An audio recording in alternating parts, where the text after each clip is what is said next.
Assalamualaikum warahmatullahi wabarakatuh. Kami dari kelompok 1 ingin mempresentasikan materi mengenai mengingat dan melupakan yang beranggotakan 5 orang dengan saya sendiri, Desfriani Nurrahmi, dan teman-teman saya yaitu Sania Faradia, Naura Afrah Amatillah, Siti Rizka Eka Sucahya, dan Nauratul Syafah.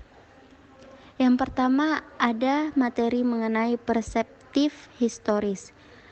Herman Ebbinghaus adalah tokoh pertama yang melakukan studi sistemik tentang memori dan kelupaan, serta ia penulis on memory. Ebbinghaus memiliki suatu firasat bahwa sensasi, perasaan, dan ide-ide yang pada suatu waktu dimiliki seseorang secara sadar tetap tersembunyi di suatu tempat dalam memori. Ebbinghaus membalik prosedur dia mempelajari bagaimana memori berkembang, dan dengan melakukan itu ia mampu menerapkan kendali ilmiah atas variabel-variabel yang sebelumnya dipisahkan dari memori. Pencarian Ebbinghaus terhadap jawaban dari pertanyaan bagaimana memori-memori terbentuk dan lenyap mengharuskannya mengembangkan suatu tugas yang tidak diketahui oleh subjek eksperimennya.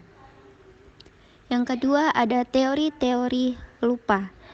Mengapa lupa terjadi? Yang pertama, kegagalan penyandian atau failure encode. Informasi tidak masuk melalui reseptor sensorik akibat pengaruh sistem atensi. Akibatnya, tidak ada informasi yang diingat. Disebut dengan kegagalan penyandian atau kegagalan materi dalam LTM, di mana ada proses memori dasar, yaitu ada 3. Yang pertama memori sensorik, yaitu proses kunci adalah penyandian atau menyandikan dan memasukkan informasi ke dalam memori. Selanjutnya ada memori jangka pendek, yaitu proses kunci adalah penyimpanan mempertahankan informasi dalam memori. Selanjutnya ada memori jangka panjang, yaitu proses kunci adalah pengambilan atau mengambil informasi dalam memori. Nah, selanjutnya yang kedua ada kegagalan konsolidasi. Kegagalan konsolidasi adalah hilangnya memori akibat gangguan organik yang terjadi saat pembentukan jejak memori atau memory trace, yang mengakibatkan pada terbentuknya memori yang tidak sempurna yang dirasakan sebagai kelupaan. Yang ketiga ada amnesia. Amnesia terbagi menjadi 2. Yang pertama ada amnesia retrograde, yaitu hilangnya memori mengenai peristiwa sebelum terjadinya cedera otak dengan kisaran waktu 5-10 menit sebelum kecelakaan. Yang kedua ada amnesia anterograde, yaitu hilangnya memori mengenai peristiwa yang terjadi setelah cedera.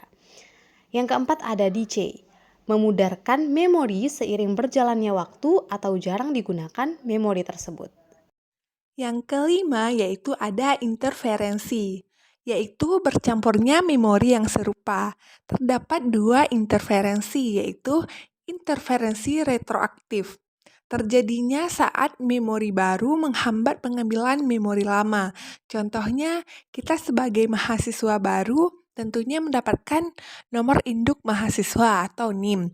Biasanya kita gunakan juga sebagai nomor absen. Nah, pada saat kita mendapatkan nomor induk mahasiswa itu, pasti kita menghafalkannya. Nomor NISN dulu atau NIS di sekolah pasti kita akan lupa, karena kita sudah menghafal nomor induk yang baru. Selanjutnya yaitu ada interferensi proaktif. Terjadi saat memori lama menghambat pengambilan memori baru. Contohnya memarkir Honda. Misalnya Nora. Nora di sini biasanya parkir Honda di belakang fakultas, di area parkir mahasiswa di tempat tertentu kan Nora parkir. Habis itu pada suatu hari Nora parkir Hondanya di depan fakultas karena Nora datang telat. Pada saat kelas selesai, Nora akan pergi ke area parkir di mana biasanya Nora memarkir Honda di situ, di mana di belakang fakultas. Pada saat tiba di parkiran, ternyata Honda Nora tidak ada di situ. Honda Nora ada di area depan fakultas. Di situ terjadi pada memori bahwa memori lama menghambat memori yang baru. Di memori Nora tertanam kalau Honda Nora berada di belakang fakultas di mana Nora biasanya memarkir, bukan di depan fakultas. Selanjutnya, yaitu yang keenam, ada kegagalan pengambilan atau retrieval failure. Ketidakmampuan menemukan isyarat memori yang diperlukan bagi pengambilan memori tersebut. Yang ketujuh, ada kelupaan yang disengaja atau motivated forgetting, yaitu represi yang disadari terhadap memori umumnya dilakukan untuk menghindari kenangan akan pengalaman traumatik. Ketika seseorang menolak atau membicarakan pengalaman traumatik, ia mungkin akan melupakan pengalaman tersebut. Seperti seseorang yang mengalami kekerasan. Ketika ada yang menanyakan pengalaman-pengalaman buruknya itu, pasti dia akan melupakan pengalaman tersebut. Yang kedelapan ada represi, yaitu tindakan mendorong pemikiran, memori, atau perasaan yang mengecam keluarnya dari kesadaran. Nah, di sini Freud mengungkapkan bahwa mimpi atau hipnosis adalah salah satu sarana untuk mengungkapkan memori yang dilupakan tersebut. Memori-memori yang direpresi atau ditekan adalah memori yang disingkirkan seseorang secara sadar, terutama yang menjadikan memori itu menyakitkan. Seperti contohnya adalah pelecehan seksual semasa anak-anak. Memori ini bisa saja dilupakan oleh si korban karena menyakitkan bagi dia, karena itu menjadikan traumatik baginya. Nah, represi ini juga terdapat perdebatan antara para peneliti. Ada yang mengatakan bahwa pelecehan seksual di masa kanak-kanak adalah mungkin rekayasa dari memori dia, tapi ada juga yang memori-memori itu berhasil diungkap kembali dan secara detail diketahui oleh si korban karena terapi-terapi yang dilakukan oleh psikoterapi. Nah, yang ke C ada kekeliruan memori atau memori-memori palsu. Roger dan MC Dermond 1995 mendemonstrasikan secara eksperimental bahwa mereka dapat dengan mudah menimbulkan memori-memori yang palsu pada partisipan peneliti mereka.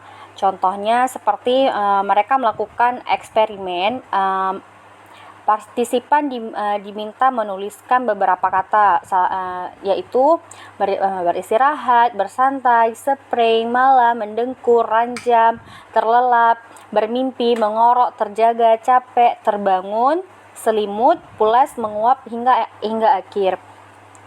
Nah, jadi hasil dari eksperimen itu mengungkapkan bahwa banyak dari partisipan yang dilakukan mengingat setelah mereka menulis, mereka menghafal, setelah itu mereka mengingat. Ketika para peneliti itu melihat bahwa partisipan itu banyak yang mengingat dengan kata yang akurat.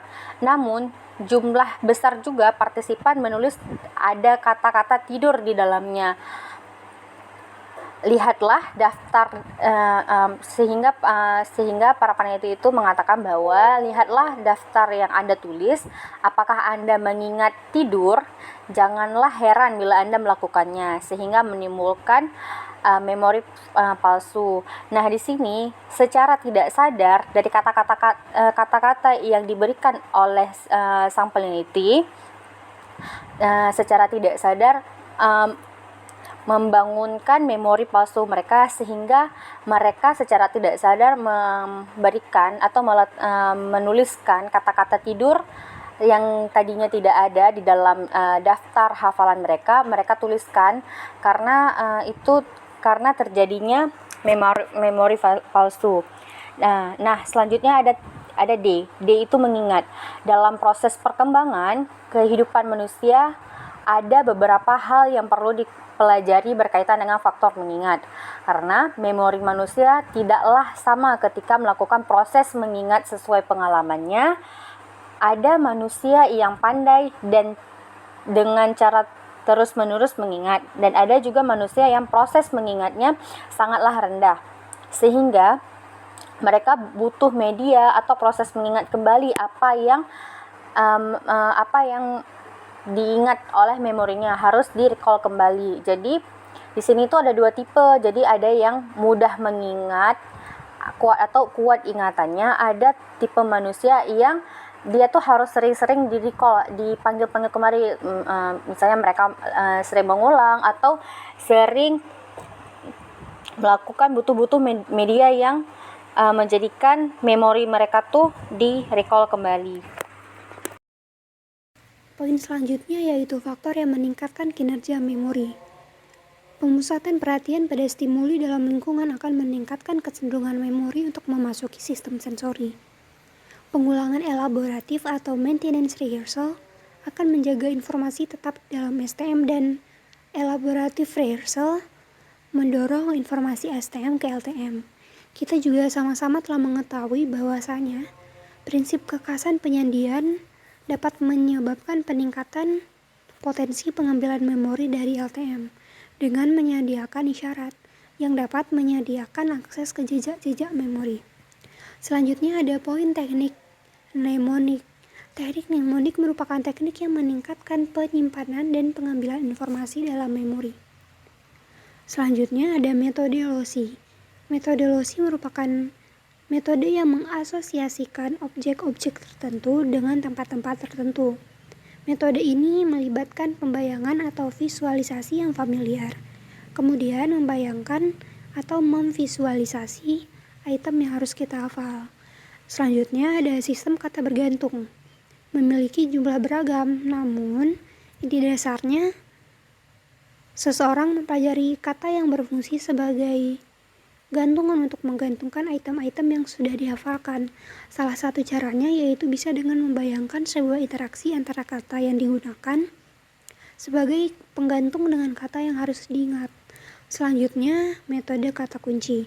Metode kata kunci ini sendiri berguna dalam upaya mempelajari kosakata bahasa asing. Nah, misalnya kita ingin mempelajari kosakata bahasa Spanyol, maka yang harus kita lakukan adalah mengasosiasikan kata yang bahasa Inggris yang bunyinya menyerupai kata bahasa Spanyol yang ingin kita pelajari tersebut. Selanjutnya, ada teknik verbal. Teknik verbal yaitu teknik tambahan yang dapat digunakan. Salah satunya bisa menggunakan teknik akronim, yaitu teknik huruf yang dibentuk berdasarkan huruf-huruf pertama dalam sebuah kalimat. Contohnya, kata LAN. LAN merupakan akronim dari Local Area Network. Hal ini bukan hanya sekedar singkatan verbal, namun seringkali digunakan untuk membantu seseorang untuk mengingat informasi penting.